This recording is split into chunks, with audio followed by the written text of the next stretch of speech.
Budget పై BJP రాష్ట్ర అధ్యక్షుడు రామచంద్రరావు స్పందించారు. గత ఏడాదితో పోలిస్తే ఈసారి కొత్తగా ఏమీ లేదన్నారు.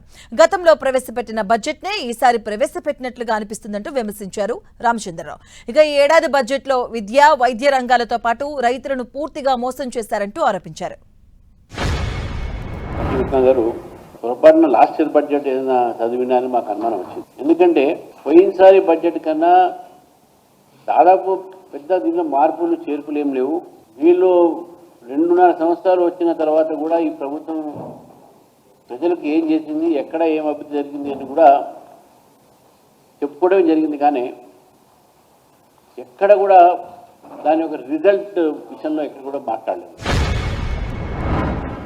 చాలా బాధాకరమైన విషయం ఏంటంటే వాళ్ళు మాట్లాడుతున్నారు ఎడ్యుకేషన్ గురించి.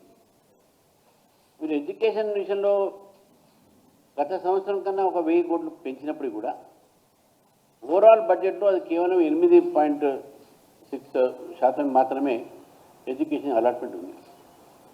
ఇతర రాష్ట్రాలు మనం పోల్చుకుంటే ఇప్పుడు ఆంధ్రప్రదేశ్ 13%, బీహార్ 21%. ఈ విధంగా ప్రతి రాష్ట్రం కూడా ఎడ్యుకేషన్కి వారు ఇస్తున్నటువంటి ఒక ప్రాధాన్యత ఏది ఉందో వాళ్ళ బడ్జెట్లో ఉన్నటువంటి ఒక కేటాయింపుల మీద ముఖ్యమంత్రి గారు పోయి ఉస్మానియా యూనివర్సిటీలో నేను 1000 కోట్లు ఇస్తా అని చెప్పేసి అది 1000 రోజులైనా కూడా దాని గురించి మాట్లాడరు.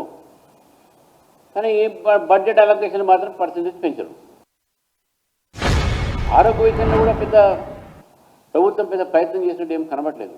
ఆరోగ్య విషయంలో కూడా మీరు పథకాలు ఏవైతే ఉన్నాయో సంక్షేమ పథకాలు అవన్నీ కూడా ఆరోగ్యశ్రీ పర్యవేక్షిస్తుంది. వాళ్ళ ఒక సూపర్విజన్లో మిగతా పెన్షన్స్ కానీ వాళ్ళ ఒక బెనిఫిట్స్ కానీ అవి కూడా వాళ్ళు పర్యవేక్షిస్తారని చెప్పారు.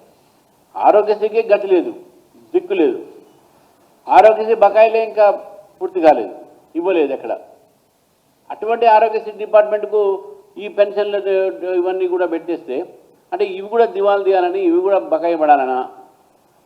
అంటే ప్రభుత్వం ఇచ్చినటువంటి ఒక ఏదైతే ఇవాళ చెప్పడం జరిగిందో అది మొత్తం కూడా ఏదో ఫ్యాన్సీగా, దీంట్లో ఎక్కడ కూడా అభివృద్ధి ఎక్కడ జరుగుతుంది అనే విషయం మీకు లేదు. నేను మాట్లాడుతున్నాను పట్టి విక్రమ గారిని. 5 దఫాలు ఇప్పుడు మీరు రైతు బంధు ప్రజలకు ఇవ్వాలి, రైతులకు ఇవ్వాలి. ఎవరైతే రైతు బంధుకు అర్హతలో, రైతు భరోసాకు అర్హతలో 15,000 రూపాయలు మీరే ప్రామిస్ చేశారు. ఏడాదికి 2 సార్లు మీరు ఇవ్వాలి. అంటే ఈ పాటికల్లా ఈ బడ్జెట్ వరకు మీరు 5 దఫాలు మీరు రైతులకు ఇవ్వాలి. ఎంత ఇచ్చారు మీరు? ఓన్లీ 3వ దఫా మీరు వేస్తారు. అంటే ఇంకా 45,000 ప్రతి రైతుకు మీరు బాకీ, అది మీరు ఎగ్గొట్టారు. అది ఎక్కడ మీరు దాన్ని మాట్లాడలేదు. ఇవన్నీ కూడా ఏదైతే రైతులకు రావాల్సినటువంటి ఏదైతే వాళ్ళకు సంబంధించిన రైతు భరోసా మీరు ఇవ్వట్లేదు. మీరు రైతులకు బాగా పెద్ద చేస్తామని చెప్తా ఉన్నారు మీరు. ఇవన్నీ కూడా ఏంటంటే ప్రజలకు చెవులో పువ్వు పెట్టడమే.